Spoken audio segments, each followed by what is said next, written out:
This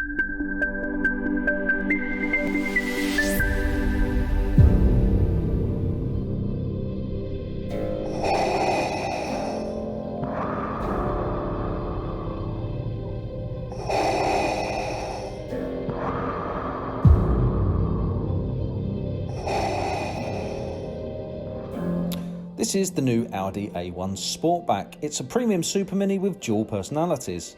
Ironic then that its design resembles Darth Vader's helmet, an individual made famous by his split personality disorder. Don't be too proud of this technological terror you've constructed. And what a positive fellow he is. However, you don't need to be a Jedi to know that this car's got both a dark side and a light side.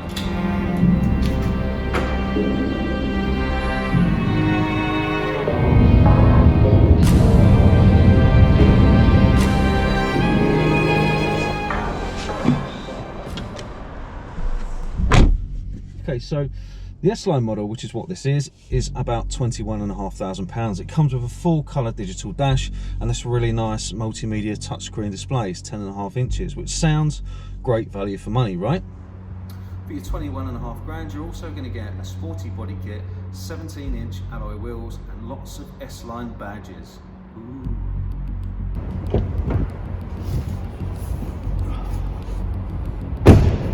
So the Audi A1 is available in a 3 and a 5 door, and considering it's pitched as a city car, there's a generous amount of legroom for head-ups in the back.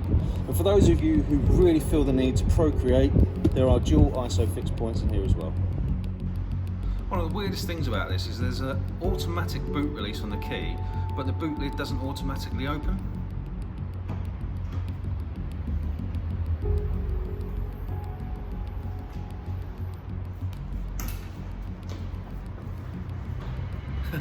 I can explain that.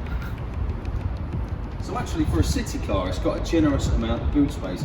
You can take out the parcel shelf and you can fold the seats fully flat, and underneath here you've got a bit of a hidden compartment where the spare tyre should be. Whilst all this sounds lovely, you'll quickly realise that you're missing some key features like satellite navigation, heated leather seats and parking cameras. For this you'll need to purchase the Vorsprung edition at nearly 30 grand, and even for the Imperial fleet that would be extortionate. But let's lighten things up, shall we? This new version of the A1's got the 35 TFSI engine in it. That's actually a 1.5 litre turbo petrol engine to your eye, and it's really punchy. It's got 150 brake horsepower. You've got the Tiptronic Auto down here. It's a DSG box, believe it or not, and wow, it's like driving a Mini Cooper.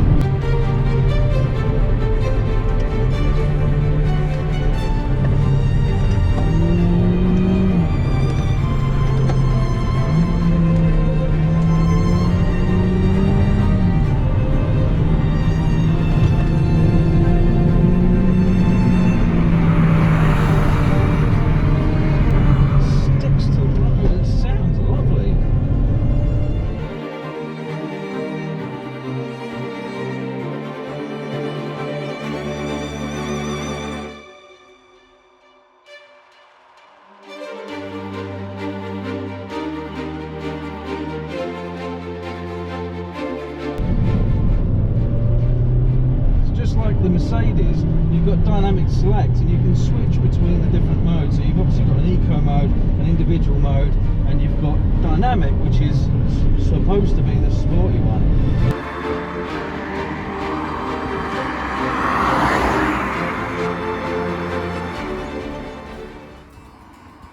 Because of how fun this car is to drive, it's easy to get carried away and forget its lighter side, its true purpose as a city car.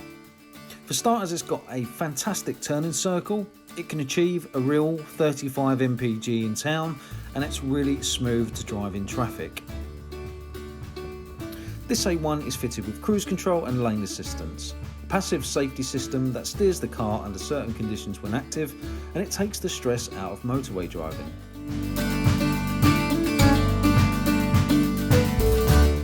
The A1 comes with a choice of petrol engines with either a manual or automatic transmission from 95 to 200 horsepower, though we recommend the 35 TFSI with 150 horsepower.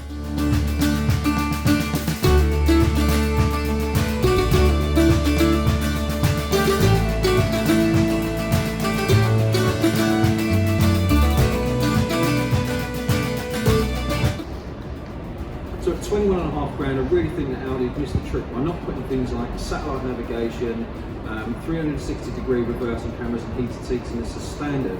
I think that this car might struggle to compete against the higher spec Volkswagen Polo. We'll see. You have failed me for the last time.